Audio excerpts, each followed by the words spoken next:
Hi hello ಎಲ್ರಿಗೂ ನಮಸ್ಕಾರ. Welcome back to my channel. ನಾನು ರಮ್ಯಾ. ಇವತ್ತಿನ ಒಂದು ವಿಡಿಯೋದಲ್ಲಿ ಉಪ್ಸಾರು ಮುದ್ದೆಗೆ ಖಾರ ಮಾಡ್ತಾರಲ್ಲ, ಅದನ್ನು ಯಾವ ರೀತಿ ಮಾಡೋದು ನೋಡೋಣ ಬನ್ನಿ. ಅದಕ್ಕಿಂತ ಮುಂಚೆ ಯಾರೆಲ್ಲ ನನ್ನ ಚಾನಲ್ನ ನೋಡ್ತಿದ್ರು ದಯವಿಟ್ಟು ಲೈಕ್ ಮಾಡಿ, ಶೇರ್ ಮಾಡಿ, ಕಮೆಂಟ್ ಮಾಡಿ, ಮೇಯ್ನಾಗಿ ನನ್ನ ಚಾನಲ್ನ ಸಬ್ಸ್ಕ್ರೈಬ್ ಮಾಡ್ಕೊಳ್ಳಿ. ಇದನ್ನು ಯಾವ ರೀತಿ ಮಾಡೋದು ಅಂತೇಳಿ ನೋಡೋಣ. ಇದು ಪ್ರತಿಯೊಬ್ಬರು ಮನೆಯಲ್ಲೂ ಕೂಡ ಮಾಡ್ತಾರೆ. ಉಪ್ಸಾರು ಮುದ್ದೆ ಖಂಡಿತವಾಗಲೂ ಇದನ್ನೆಲ್ಲ ತಿಂದರೆ ಆರೋಗ್ಯಕ್ಕೆ ತುಂಬಾ ಒಳ್ಳೆಯದು. ಹಾಗಾಗಿ ಇದಕ್ಕೆ ಖಾರನ ಯಾವ ರೀತಿ ಮಾಡೋದು ನೋಡೋಣ.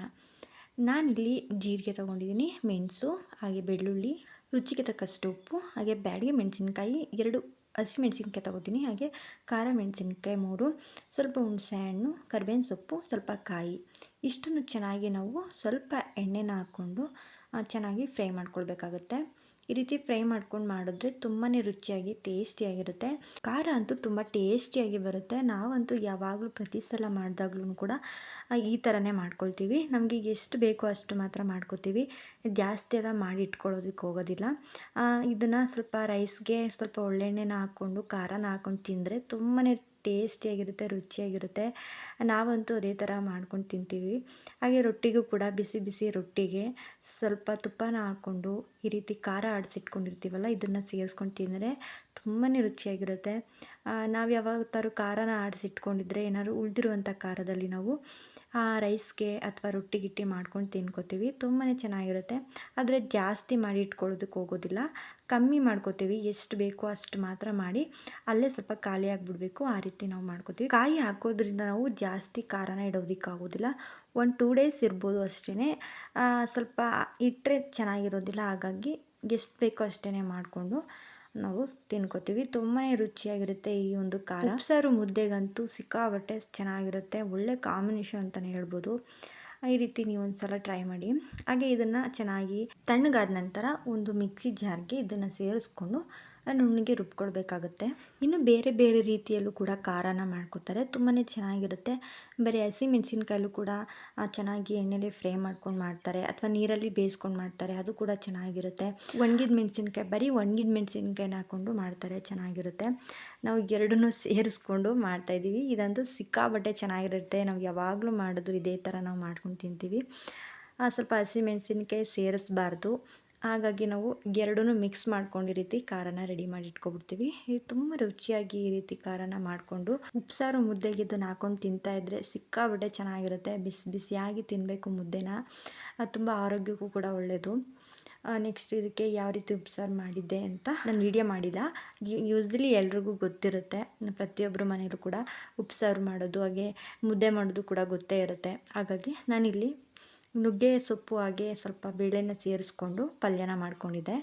ಈ ರೀತಿಯಾಗಿ ಉಪ್ಸಾರನ್ನ ರೆಡಿ ಮಾಡ್ಕೊಂಡಿದ್ದೆ. ಹಾಗೆ ಸ್ವಲ್ಪ ಮುದ್ದೆನೂ ಕೂಡ ಮಾಡ್ಕೊಂಡಿದ್ವಿ. ನಾವು ಮುದ್ದೆಗೆ ಸ್ವಲ್ಪ ಅನ್ನನ ಸೇರಿಸಿ ಸ್ವಲ್ಪ ತುಪ್ಪನ ಹಾಕ್ಕೊಂಡು ಮಾಡ್ಕೋತೀವಿ. ತುಂಬಾ ಚೆನ್ನಾಗಿರುತ್ತೆ. ನಮ್ಮ ಮನೆಯಲ್ಲಿ ವಾರಕ್ಕೆ 2 ಡೇಸ್ ಆದರೂ ಈ ಥರ ಉಪ್ಸಾರು ಮುದ್ದೆ ಮಾಡ್ಕೊಂಡು ತಿಂತಾಯಿರ್ತೀವಿ. ದೇಹಕ್ಕೆ ತಂಪು, ತೋಳಿಗೆ ಬಲ ಅಂತಲೇ ಹೇಳ್ತಾರೆ ಅಲ್ವಾ. ತುಂಬ ಇಷ್ಟಪಟ್ಕೊಂಡು ತಿನ್ನುವಂಥ ಒಂದು ರಾಗಿ ಮುದ್ದೆ, ಸೊಪ್ಪಿನ ಪಲ್ಯ ಈ ರೀತಿಯಾಗಿ ಮನೇಲಿ ಮಾಡಿಕೊಟ್ರೆ ತುಂಬಾ ರುಚಿಯಾಗಿರುತ್ತೆ. ಹಾಗೆ ಇಷ್ಟಪಟ್ಕೊಂಡು ಕೂಡ ತಿಂತಾರೆ. ಆರೋಗ್ಯಕ್ಕಂತೂ ತುಂಬಾ ಒಳ್ಳೆಯದು. ಕೆಲವ್ರ ಮನೇಲಿ ಡೈಲಿ ಮುದ್ದೆ ಮಾಡ್ಕೊಂಡು ತಿಂತಿರ್ತಾರೆ. ಆದರೆ ನಮ್ಮ ಮನೇಲಿ ಸ್ವಲ್ಪ ಅಷ್ಟಕ್ಕಷ್ಟೇ, ಜಾಸ್ತಿ ತಿನ್ನೋದಕ್ಕೆ ಹೋಗಲ್ಲ. ಹಾಗಾಗಿ 2 ಡೇಸ್ ಆದರೂ ಮಾಡೇ ಮಾಡ್ತೀವಿ.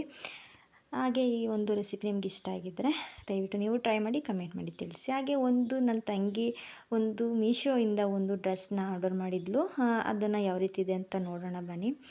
ಇದಕ್ಕೆ 250 ಏನೋ ಆಯಿತು. ತುಂಬಾ ಚೆನ್ನಾಗಿತ್ತು, ಕ್ವಾಲಿಟಿನೂ ಅಷ್ಟೇ ಚೆನ್ನಾಗಿತ್ತು. ವೈಟ್ ಒಂದು ಟಾಪ್ಗೆ ಮೆರೂನ್ ಕಲರ್ದು ವೇಲು ಆಗಿ ಪ್ಯಾಂಟ್ ಬಂದಿತ್ತು. ತುಂಬ ಚೆನ್ನಾಗಿತ್ತು ಕ್ವಾಲಿಟಿ. 250ಗೆ ಏನು ಬರುತ್ತೆ ಅಲ್ವಾ, ನೀವು ಪರವಾಗಿಲ್ಲ ಅಂತ ಅನ್ನಿಸ್ತು, ತೊಗೋಬೋದು. ಹಾಗಾಗಿ ಈ ಒಂದು ಡ್ರೆಸ್ನ ನಿಮಗೆ ತೋರಿಸ್ಬೇಕು ಅಂತ ಅನ್ನಿಸ್ತು. ಹಾಗಾಗಿ ಇದನ್ನು ಕೂಡ ವೀಡಿಯೋ ಮಾಡಿಕೊಂಡೆ. ತುಂಬಾ ಚೆನ್ನಾಗಿತ್ತು, ಪರವಾಗಿಲ್ಲ, ತೊಗೋಬೋದು. ಕೆಲವರು ಮೀಶೋಯಿಂದಾಗಲಿ ಅಮೆಝಾನ್ ಹಾಗೆ ಫ್ಲಿಪ್ಕಾರ್ಟಿಂದ ತೊಗೊಳ್ಳೋದಕ್ಕೆ ಸ್ವಲ್ಪ ಭಯ ಪಟ್ಟಿರ್ತಾರೆ, ಅಯ್ಯೋ ಕ್ವಾಲಿಟಿ ಹೇಗಿರುತ್ತೆ ಅಂತೇಳಿ. ಇದರಿಂದ ಯಾವುದೇ ರೀತಿ ಮೋಸ ಆಗೋಲ್ಲ. ಅಕಸ್ಮಾತ್ ಕ್ವಾಲಿಟಿ ಚೆನ್ನಾಗಿಲ್ಲ ಅಂದರೆ ರಿಟರ್ನ್ ಕೂಡ ಮಾಡ್ಕೋಬೋದು. ಬೇರೆ ಒಂದು ವೆಬ್ಸೈಟಿಂದ ನಾವು ಮಾಡಿಕೊಂಡ್ರೆ ರಿಟರ್ನ್ಸ್ ಇರೋದಿಲ್ಲ. ಈ ರೀತಿಯಾಗಿ ನಾವು ನೋಡಿಕೊಂಡು ವ್ಯೂವ್ಸು ಹಾಗೆ ಪ್ರೈಸಸ್ ಎಲ್ಲ ನೋಡಿಕೊಂಡು ನಾವು ತೊಗೊಳ್ಬೋದು. ಅಲ್ಲೇ ಹಾಕಿರ್ತಾರಲ್ವ ತೊಗೊಳ್ಳೋರೆಲ್ಲ, ಅದನ್ನು ನೋಡಿ ನಾವು ಪರ್ಚೇಸ್ ಮಾಡ್ಕೋಬೋದು.